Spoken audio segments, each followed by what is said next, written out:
لا ما عاد يرعبني ظلم يهددني لا شيء أخسره لا مهما يطول الدرب فالحق معه. Assalamualaikum warahmatullahi wabarakatuh. Anak-anak, pada pagi hari ini kita akan mempelajari materi makanan yang halal dan baik. Sebelum kita mulai, mari kita sama-sama membaca doa. Bismillahirrahmanirrahim.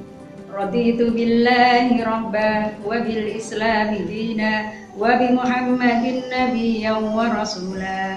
Rabbi zidni ilma warzuqni fahma waj'alni min ibadika sholihin.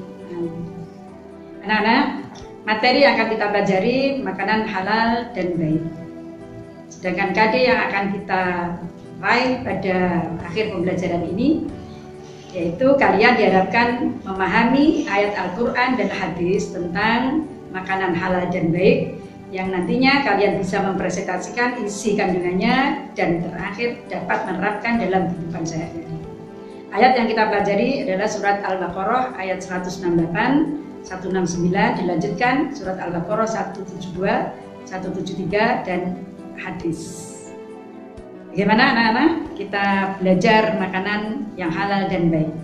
Di dalam Al-Quran dan hadis itu sudah diatur bagaimana umat Islam khususnya dan pada manusia secara umum mencari rizki itu hendaknya rizki yang halal dan baik. Nah, kaitannya dengan rizki yang halal baik adalah nantinya akan kita nikmati bagaimana kita mengkonsumsi makanan itu juga makanan yang halal dan baik. Baiklah anak-anak, sekarang kita baca surah Al-Baqarah ayat 168, ayat 169. Sudah siap semua bukunya? Mari kita mulai. A'udzu billahi minasyaitonir rajim. Bismillahirrahmanirrahim. Ya ayyuhan nasu kulu mimma fil ardi halalan thayyiban wa la tattabi'u khutuwatis syaitan innahu lakum aduwwun mubin. Innama ya'murukum bis-su'i wal fahsya'i wa an taqulu 'ala Allahi ma la ta'lamun. Baik, anak-anak, setelah kita pelajari, kita membaca ayat tadi, kita mulai bahas satu persatu per kalimat, per kata. Bismillahirrahmanirrahim. Ya ayuhan nas, wahai manusia. Kulu, akala yakulu kul. Kul, makanlah. Yang diperintahkan semua manusia, kulu, makanlah kamu sekalian. Mimma, dari apa-apa yang telah Allah rizkikan fil ardi, di muka bumi ini. Halalan thayyibah, rizki yang halal dan baik. Penegasannya halal dan baik. Wala tattabi'u khutuwatis syaiton. Wala tattabi'u, dan janganlah kamu sekalian mengikuti khutuwat, khatun itu artinya garis, langkah-langkah. Khutuwatis syaiton, langkah-langkah syaitan. Karena apa? Setan itu selalu mengajak kita pada perbuatan yang tidak baik, karena setan adalah menjadi aduwwun mubin, musuh yang nyata. Innama ya'murukum bisu, dan setan itu selalu mengajak kepada perbuatan yang jahat dan perbuatan yang keji. Wa antakulu, dan bahwasanya setan itu juga mengatakan sesuatu yang Allah tidak ketahui. Mala taf'alun, jadi mala taf'alun, jadi kita nggak tahu apa yang dimaui oleh setan itu. Nah, ini anak-anak, ada batasan-batasan kaitannya dengan makanan yang halal dan haram dan makanan halal dan baik. Ya ayyuhan nas, ayat ini perintahkan pada semua manusia. Kita diperintahkan untuk makan makanan yang halal dan thayyibah. Penafsiran kata halal ini ada beberapa pemahaman, ada beberapa peninjauan. Yang pertama, halal dari segi zat. Dari segi keberadaan makanan itu memang oleh agama Islam dibolehkan, dibenarkan. Misalnya makan apa? Telur, ayam, daging kambing, buah-buahan yang halal, ada mangga, jambu dan seterusnya. Jadi yang halal menurut zatnya.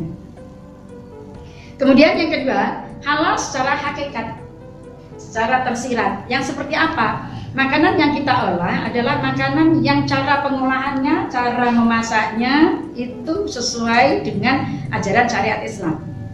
Misalnya kalau kita makan daging kambing, maka kambing itu disembelih dengan cara menurut syariat Islam, misalnya seperti itu. Atau makanan yang diperoleh dengan cara yang menurut Islam itu memang benar, ya, tidak mencuri, tidak membohongi, tidak menipu dan sebagainya. Yang halal. Nah, kalau dikembangkan lagi, ada yang ketiga, makanan itu diperoleh dari rezeki yang seperti apa, dari mana? Yang pertama, dari segi pekerjaan. Apa pekerjaan kita? Guru, dosen, pegawai, ya, misalnya ini ya, atau mungkin pedagang, kemudian pilot, mohon maaf, pegawai sampah, atau pemulung. Ya. Ini pekerjaannya apa? Nah, pekerjaan yang dikerjakan itu sesuai dengan yang kita harus lakukan atas syariat Islam. Bagaimana kita bekerjanya? Sesuai dengan tata tertibnya, sesuai dengan aturannya. Misal, kalau kita melihat ada orang bekerja yang benar, ya kita bekerja dari pagi berangkat ke kantor misalnya, kemudian pulang jam sekian. Nah, yang tidak benar bagaimana? Mohon maaf, kalau ada orang yang bekerjanya mencuri, nah itu berarti nggak sesuai dengan syariat Islam. Kemudian yang keempat, halal ditinjau dari bagaimana orang itu di dalam bekerja. Jadi sebagai pegawai cara bekerjanya bagaimana? Sebagai pegawai cara bekerjanya sesuai dengan tupoksinya, tugas pokok dan fungsinya. Kalau ada seorang yang bekerja menyalahi aturan, apalagi menyebabkan orang lain terzalimi, hak orang lain hilang, maka apakah kerjaan itu masih dianggap halal? Rezeki yang diperoleh masih dianggap halal? Nah, ini perlu difikirkan kembali. Jadi cara bekerjanya harus benar. Pedagang juga begitu. Ini mohon maaf, misalnya ada pedagang membohongi. Ini ada seorang pedagang, ini saya pernah menyaksikan sendiri, timbangan dari pedagang itu tiba-tiba ditempeli asam. Tahu Mas Mbak asam? Asam yang sudah warna hitam, pada saat nata-nata timbangan itu tiba-tiba mengeluarkan gumpalan, bungkusan, langsung plek di bawahnya timbangan ditempelkan. Itu berapa? Kalau 1 on berarti timbangannya sudah berkurang 1 on. Ini contoh, ini pernah saya saksikan sendiri. Nah, ini berarti cara bekerjanya tidak benar. Lah, yang diharapkan cara bekerjanya juga harus dengan cara yang benar. Ini anak-anak, kita satu contoh pernah melihat ini kalau dibilang melihat ya pengalaman. Saya pernah beli tapak meja plastik. Saya beli tapak meja untuk fasilitas yang ada di asrama, kalau sekarang ma'had di Mandua Kota Malang. Sekarang ada namanya ma'had. Besar, mejanya ada 3. Saya beli taplak meja. Beli taplak meja butuhnya ada 9 meter. Kemudian saya tanya, berapa, ini kebetulan di toko non muslim ya, berapa Cik harga 1 meternya? 7.500. Harganya pas sih ya? Iya pas. Nggak bisa kurang? Oh ya bisa kurang 7.000. Sudah, setelah dipotong, pas pada waktu mau menulis nota belanja, pegawai atau tugas yang di toko itu menanyakan, kwitansinya dibuat 7.000 atau 7.500. Saya agak terkejut. Loh, kenapa kok ditanya seperti itu? Akhirnya saya jawab, ya ditulis ya 7.000. Nah, dari situ ada pelajaran, oh ternyata di dalam jual beli itu ada juga cara-cara yang tidak dibenarkan dalam syariat Islam. Nah, kalau itu saya terima, misalnya harganya 7.000, saya minta ditulis 7.500, saya akan mendapatkan untung 500 rupiah. Uang 500 rupiah itu saya menganggap itu tidak benar. Paham anak-anak? Jadi ini contoh-contoh kecil. Ada kejadian yang kedua, ini dalam perdagangan juga. Satu kali saya belanja kain untuk spray asrama sekian banyak meter. Sudah kita hitung, habisnya waktu itu sekitar 12 juta. Nota sudah ditulis, pas sudah dibayar, tiba-tiba bagian kasirnya itu menyerahkan uang ke saya sebanyak 325.000. Ibu, ini uang untuk ibu. Loh, ini uang apa? Ini untuk ibu karena ibu sudah belanja. Mohon maaf, tolong ditulis saja minus dari jumlah pembelanjaan tadi. Coba bayangkan anak-anak, kalau itu saya terima, berarti saya akan menerima dari hadiah uang yang sebenarnya itu bukan hak saya. Mengapa ini saya lakukan? Dengan prinsip itu, saya gunakan prinsip itu. Ada satu kisah di zaman Khalifah Umar bin Khattab. Khalifah Umar menugasi para sahabat Kemudian sahabat mengikuti perintahnya untuk menarik pajak atau upeti di beberapa wilayah. Setelah dilaksanakan, para sahabat yang ditugasi tadi lapor ke Umar bin Khattab, Khalifah Umar. Wahai Khalifah, ini upeti yang sudah saya dapatkan dari beberapa daerah. Khalifah mendengarkan laporannya dan menerima laporan dari sahabat. Satu persatu dilaporkan. Ada beberapa kantong uang. Tinggal satu kantong. Khalifah bertanya, sahabat, ini dari daerah mana? Sahabat menjawab, ini dari satu daerah. Beliau mengingatkan, menyampaikan bahwa ini untuk kami, untuk saya. Khalifah langsung bertanya, andaikan sahabat tidak ditugasi untuk ini, dapat tidak bingkisan ini? Tidak dapat, karena saya tidak melaksanakan tugas. Berarti uang ini bukan milik sahabat, tapi milik Baitul Mal. Bisa difahami anak-anak kisah tadi?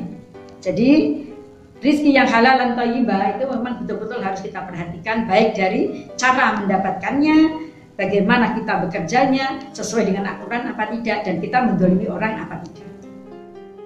Ini dari pengertian halal dan thayyibah. Dan perbuatan setan itu memang selalu mengajak seperti itu. Mas, Mbak, 5 tahun lagi kalian tamat, S1 di tangan. Ketika nanti kalian sudah dapat pekerjaan, di mana? Di kantor, di perusahaan, atau di lembaga pendidikan. Kemudian kalian ditugasi oleh kantor atau tempat di mana kalian bekerja. Mas, Mbak, Anda saya tugasi untuk belanja laptop 10 unit. Oh iya, siap saya laksanakan. Setelah kalian belanja, ternyata dari pihak toko itu memberikan diskon. Diskon masing-masing laptop 1 juta. Berapa didapat? 10 juta. Padahal saat itu gaji kalian sebagai pegawai baru 3 juta. Kira-kira di dalam otak kita berpikir bagaimana? Diambil apa tidak? Kembali ke lembaga apa tidak? Wa antakulu. Ya, setannya sudah mulai mengumpan, ambil saja. Nah, kalau sampai keputusannya mengambil, berarti kita sudah mengikuti langkah setan. Tetapi kalau kita tidak ambil, berarti kita mengikuti seperti kisah yang disampaikan Khalifah Umar bin Khattab. Lanjutnya anak-anak, innama ya'murukum bisu' wal fahsya, ya. Innama ya'murukum bisu' wal fahsya. Ingat setan. Ini kalau saya tambahkan penjelasannya, ada di alam gaib itu ada makhluk yang namanya jin, ada setan. Qila wa qala, kalau jin itu ada yang mukmin, ada yang kafir, tapi kalau setan semuanya itu kafir. Oleh karena itu setan selalu mengajak kita kepada perbuatan yang tidak baik.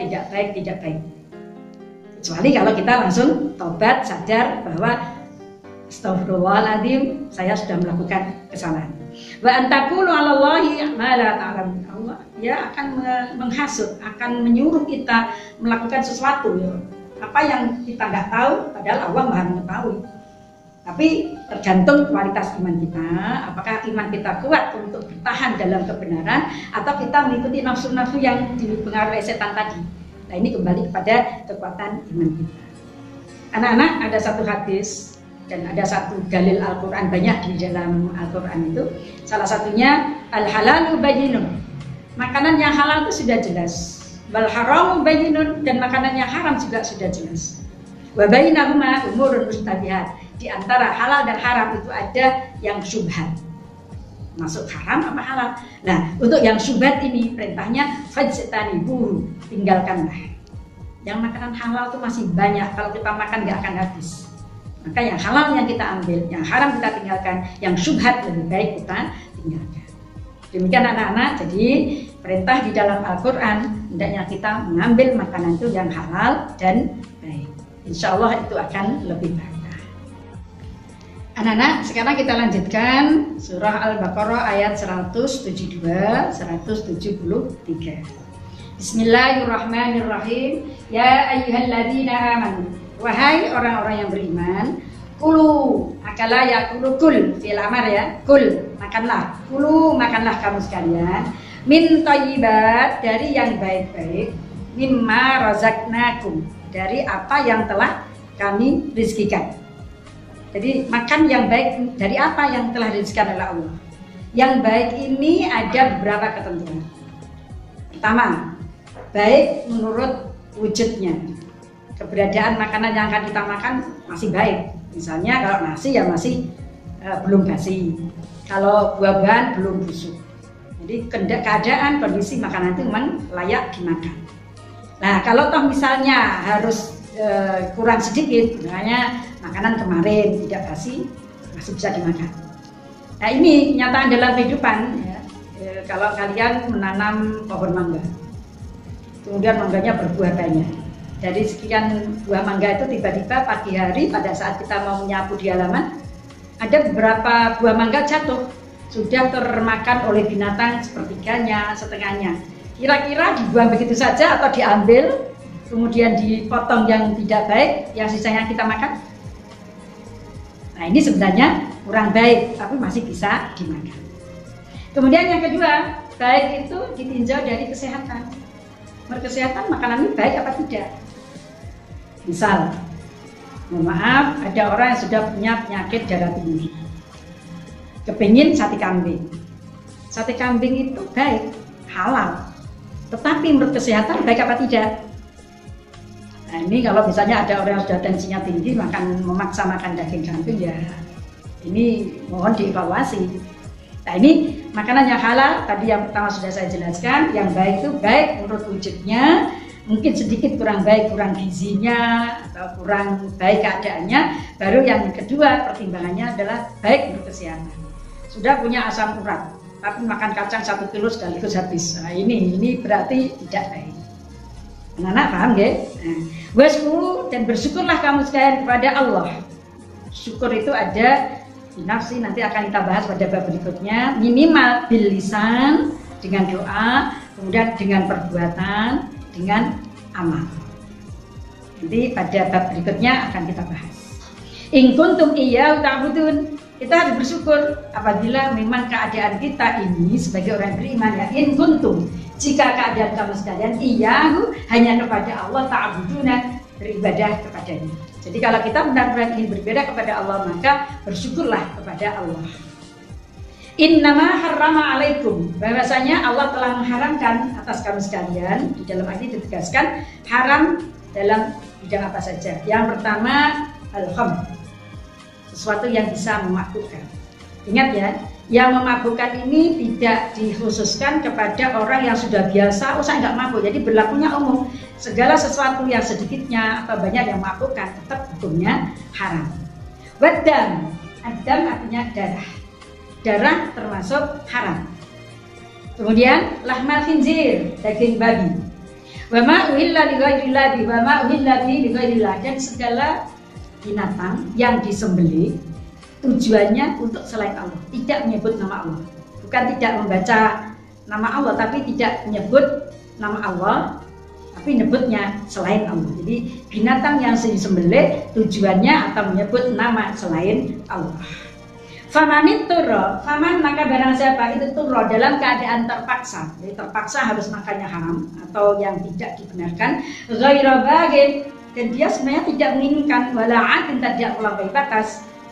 Allah Ismail, sebenarnya Allah memberikan istisna, pengecualian, tidak ada dosa baginya. Innallaha, sesungguhnya Allah ghafurun, zat yang maha pengampun, rahimun, lagi maha penyayang.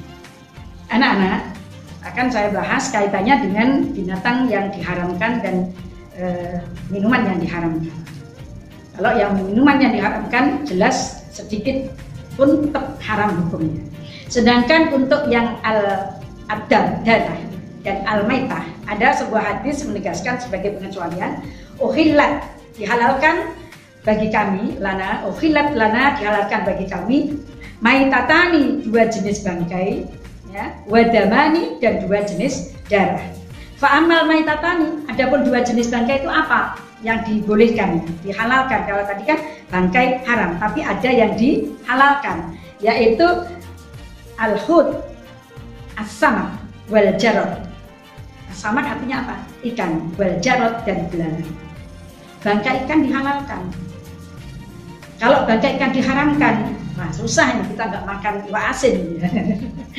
Nggak makan ikan teri, ikan asin, pindang, itu karena sudah bangkai. Tapi itu termasuk pengecualian. Dan belalang, saya belum pernah makan belalang ya. Seperti apa rasanya, itu sebenarnya halal. Kemudian yang kedua, Ahmad Damani, ya, dan 2 jenis darah. Apa 2 jenis darah itu? Al-qalbu, hati, watihal dan limpa. Limpa itu kalau bahasa Jawa itu namanya kebu. Apa ya, kalau kalian menyebutnya apa namanya? Bentuknya ya agak merah-merah, agak putih yang agak lembek. Nah itu dibolehkan, dihalalkan. Bahkan kalau ada orang yang suka antara limpa dengan hati, ada yang lebih suka limpa. Nah itu ya, itu jenis darah yang dihalalkan. Itu anak-anak ya. Jadi tidak semua diharamkan, hanya 2 itu. Nah ini anak-anak, nanti ada hadis ya, hadis yang membolehkan binatang yang dihalalkan, ada yang mengharamkan. Nah, hadis ini fungsinya menambahkan syariat yang belum ada di dalam Al-Quran. Paham anak-anak? Jadi seperti ular, apalagi anjing, apalagi anak-anak yang binatang-binatang buas, itu kan sudah ditetapkan haram. Nah, haramnya itu di mana? Haramnya binatang buas ya, yang diharamkan tidak di dalam Al-Quran itu pengharamannya berdasarkan hadis. Anak-anak masih ingat fungsi hadis pelajaran di kelas 10? Fungsi hadis itu ada 3. Yang pertama, bayan at-takrir, bayan at-takkid, ya, bayan isbat, itu sama. Hadis fungsinya menguatkan apa yang ada di dalam Al-Quran. Yang kedua, bayan at-tafsir. Ini dibagi 3. Bayan at-tafsir, ada tafsir al-mujmal, menjelaskan secara lebih rinci ayat yang masih global. Taqyidul mutlak, membatasi yang mutlak, yang tertentu. Takhsisul am, mengkhususkan yang umum. Nah, fungsi yang ketiga inilah menguatkan ayat tadi bahwa ada beberapa binatang yang diharamkan, tapi dasarnya bukan dari ayat, dasarnya dari hadis. Karena hadis berfungsi yang ketiga tadi, bayan at-tasyri'. Hadis itu menetapkan hukum, menambah hukum yang belum ada di dalam Al-Quran. Jadi kalau di dalam ayat tadi yang dikatakan haram hanya al-khinzir, lahmal khinzir, maka anjing, ular, dan yang diharamkan lain itu adanya dalil di hadis. Demikian anak-anak, sehingga kita jangan memudahkan menentukan ketentuan hukum-hukum yang seharusnya haram dihalalkan, atau dibalik yang halal diharamkan. Kemudian ayat berikutnya ada kalimat famanit turro, barang siapa yang dalam keadaan terpaksa darurat, tidak menginginkan, tidak melampaui batas, maka tidak ada dosa. Darurat ini kalau misalnya makanan, Mas Mbak ya, sudah nggak ada makanan sama sekali, sak kampung itu sudah habisan makanan, terus adanya yang haram, nah itu baru darurat. Ada lagi darurat dalam obat. Ini hati-hati anak-anak. Sekarang ini banyak pengetahuan atau informasi, apa itu tradisional atau pengalaman orang. Sakit asam urat. Oh, sakit asam urat tuh ada yang menyampaikan bisa disembuhkan dari air kencingnya sendiri. Nauzubillah. Yang pertama najis. Dan kita harus ingat di dalam hadis disebutkan likul lida'in dawa. Setiap penyakit mesti ada obat. Dan Allah pasti sudah menentukan, menyiapkan obatnya. Hanya kita memang disuruh ikhtiar, yang mana yang cocok, yang mana yang sesuai. Kalau asam urat tadi ada yang misalnya, oh obat asam urat dengan merebus air daun salam, airnya diminum. Nah itu berarti halal. Tapi kalau informasi yang diterima itu kok obatnya yang najis, tolong jangan diikuti. Walaupun mungkin sembuh, tapi itu sesaat. Pernah ada orang katanya sakit kanker, obatnya itu dari hatinya ular. Sudah minum 1 kali, 2 kali, kok nggak sembuh. Berarti memang bukan itu obatnya. Jadi kalau misalnya dalam keadaan darurat harus menggunakannya haram, itu pun harus ada hitungan, diteliti dulu sesuai apa tidak, dan hanya sebagai satu upaya terakhir kalau tidak ada jalan lain kecuali.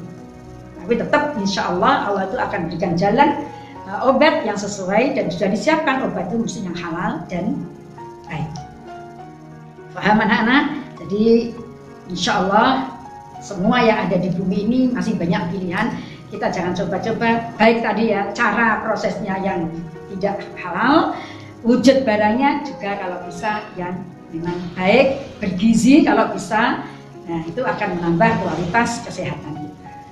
Demikian anak-anak, mudah-mudahan kita tetap akan diberi kelapangan rezeki oleh Allah yang di dalam kehidupan kita ini banyak berlimpah, tinggal kita berikhtiar dan berusaha. Anak-anak, sekarang kita lanjutkan membahas hadis tentang makanan yang baik. Hadis riwayat Bukhari nomor 1930. Silakan disiapkan bukunya. Anil Mikdam, dari Mikdam radhiyallahu anhu an Rasulillah sallallahu alaihi wasallam, dari Rasulullah sallallahu alaihi wasallam.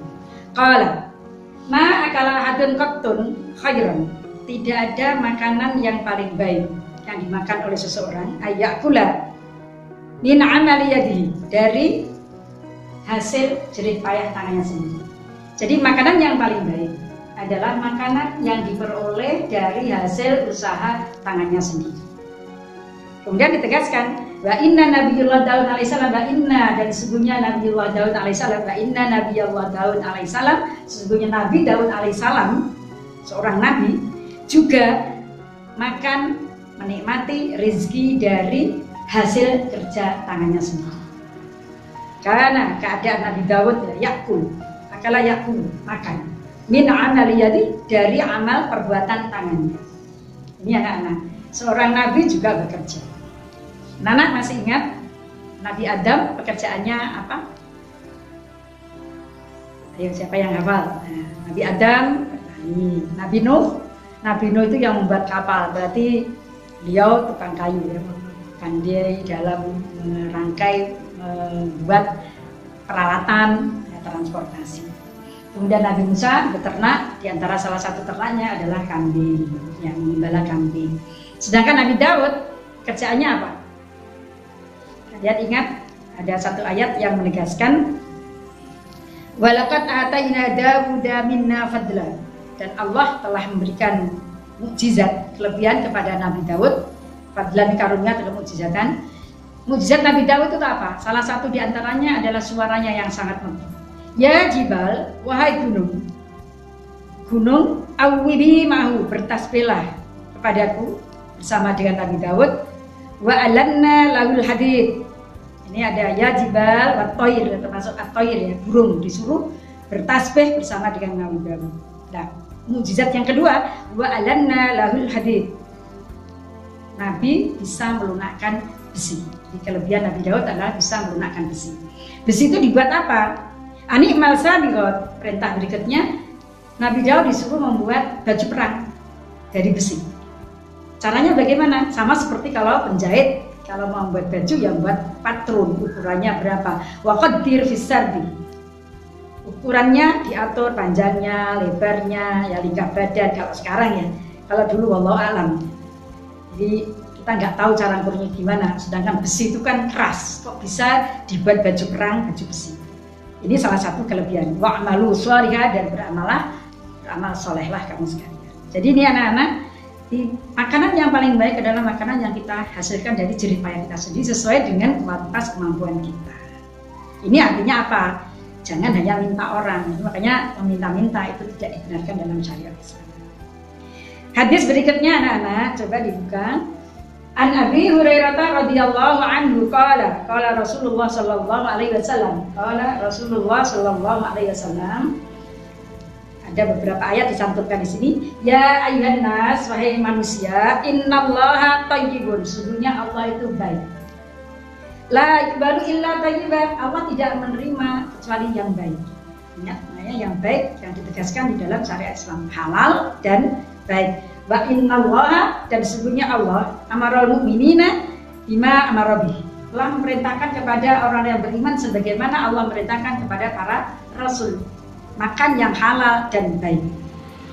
Faqala ya ayyuhar rusul, wahai para rasul, akala yakulu lagi, kulu, makanlah kamu sekalian thayyibat, yang baik-baik, minat thayyibat, wa amalu sholihah, dan beramal salehlah kamu sekalian. Ini sesungguhnya aku bima ta'maluna alim, maha mengetahui terhadap apa saja yang kamu sekalian kerjakan.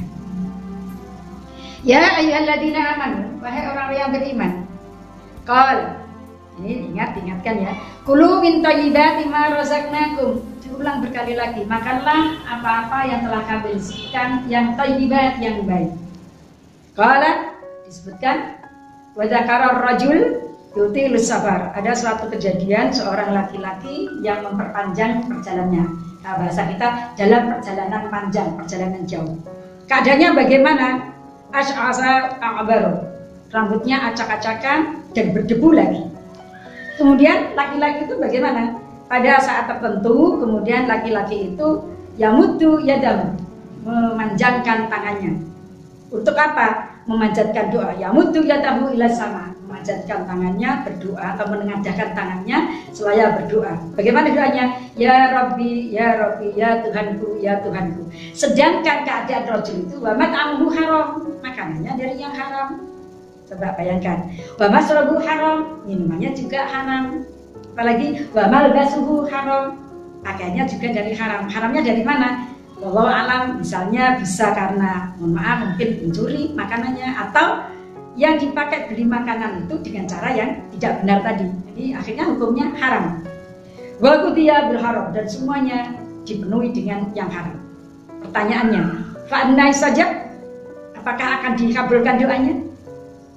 Paham anak-anak? Jadi ketika kita tadi diberi pelajaran, carilah rezeki yang halal, baik cara mendapatkannya, cara bekerjanya, bagaimana proses dalam bekerjanya, harus dengan aturan yang sesuai dengan syariat Islam, supaya rezekinya halal. Nah kalau rezekinya halal kemudian dipakai beli makanan, makanannya akan menjadi makanan yang halal. Tapi kalau rezeki prosesnya aja sudah nggak baik, mendolimi orang, menipu orang, halal rezekinya, kemudian itu diberikan makanan. Mohon evaluasi dan kita introspeksi. Ada ayat di dalam surah Al-Baqarah 216, ini peringatan anak-anak ya. Wa asa an takrahu syai'an, bisa jadi ya orang itu membenci sesuatu, misalnya waduh kondisiku kok miskin, nggak dapat makanan, tapi tetap bertahan tidak melakukan yang haram. Insya Allah, Allah bisa jadi akan melihat orang itu baik. Tapi sebaliknya, ada orang yang gampang mendapatkan nikmat tetapi tidak jalur yang benar, atau sebenarnya bukan haknya. Wa asa an tuhibbu syai'an, dan bisa jadi orang yang mencintai sesuatu tapi ada hal-hal yang tidak dibenarkan atau sebenarnya belum haknya, maka wa syarrul lakum, bisa jadi Allah melihat itu tidak baik bagi orang. Oleh karena itu kita harus tetap hati-hati. Jangan sampai kita melakukan suatu perbuatan yang tidak dibenarkan dalam Islam. Di dalam pemerintah kita juga mengingatkan hati-hati dengan gratifikasi, suap, ya, apalagi naudzubillah korupsi, itu dilarang betul. Kenapa? Karena itu termasuk bagian dari rezeki yang prosesnya tidak dibenarkan dalam Islam. Anak-anak, semoga kita selalu dalam hidayah Allah, tetap mengikuti syariat Islam dalam amaliyah, dalam ibadah, dalam segala aktivitas kita. Amin ya rabbal alamin. Anak-anak, ini ada beberapa gambar ya, gambar makanan yang enak-enak, buah yang enak. Coba diperhatikan, yang memperhatikan mudah-mudahan kita bisa menikmati betul ya. Kita bisa memilih makanan apa saja yang ada di alam ini dengan cara yang tadi sudah dibenarkan dalam syariat Islam. Kita jangan menyentuh yang haram. Bagaimana ya, karena minuman keras itu sesaat saja, makanannya haram itu sebenarnya sesaat, karena sesaat akhirnya setan tadi mengajak ulangi lagi. Sama dengan anak-anak ya, mohon maaf ya, ketika kalian anak yang baik insya Allah ya, kemudian ada teman kalian yang mengajak, ayo kita pergi ke kafe. Untuk apa?